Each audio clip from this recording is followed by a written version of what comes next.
He had just enough money to save Tesla or SpaceX. This is the story of the week. He gambled everything and saved both. To understand how close Elon Musk came to ruin, you have to understand the starting point. In 2002, he walked away from PayPal with $180 million in cash. Most people would have bought an island and retired. Elon put $100 million into SpaceX and $70 million into Tesla. He went all in. But by 2008, the economy had crashed, the rockets kept blowing up, and that $180 million was gone. But let's start from the beginning. Chapter 1, The Perfect Storm. 2008 was the year everything broke at once. At SpaceX, the first 3 launches of the Falcon 1 rocket didn't just fail, they were catastrophic. The third flight, carrying the ashes of Star Trek actor James Doohan and a NASA payload, didn't even make it to orbit. Musk later said, "I picked up the pieces of the rocket, and it was like picking up pieces of my broken dreams." Meanwhile, Tesla was bleeding out. The Roadster was over budget and delayed. The tech blog Valleywag was running a series called the Tesla Death Watch. They were literally counting down the hours until the company died. And personally, he was going through a brutal public divorce. He was waking up screaming from night terrors, physically wasting away. He had to make a choice: split his last remaining funds and likely lose both companies, or pick one to save and let the other die. When you had that third failure in a row, did you think, I need to pack this in? Never. Why not? I don't ever give up. Elon doesn't stop.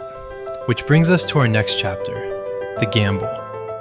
It all came down to September 28th, 2008, the 4th launch of the Falcon 1.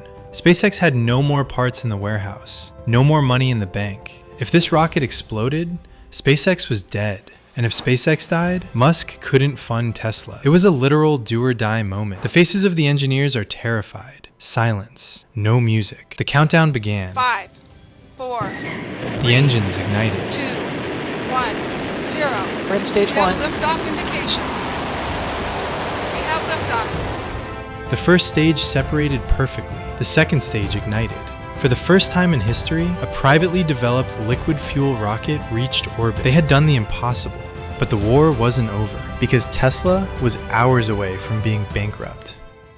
Which is our last chapter, the redemption.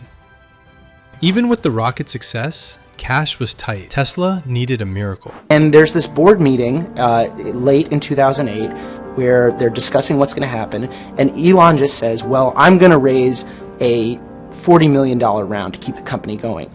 And the board members are kind of wondering, well, how's he going to do that? And he says, I'm going to put it all in myself.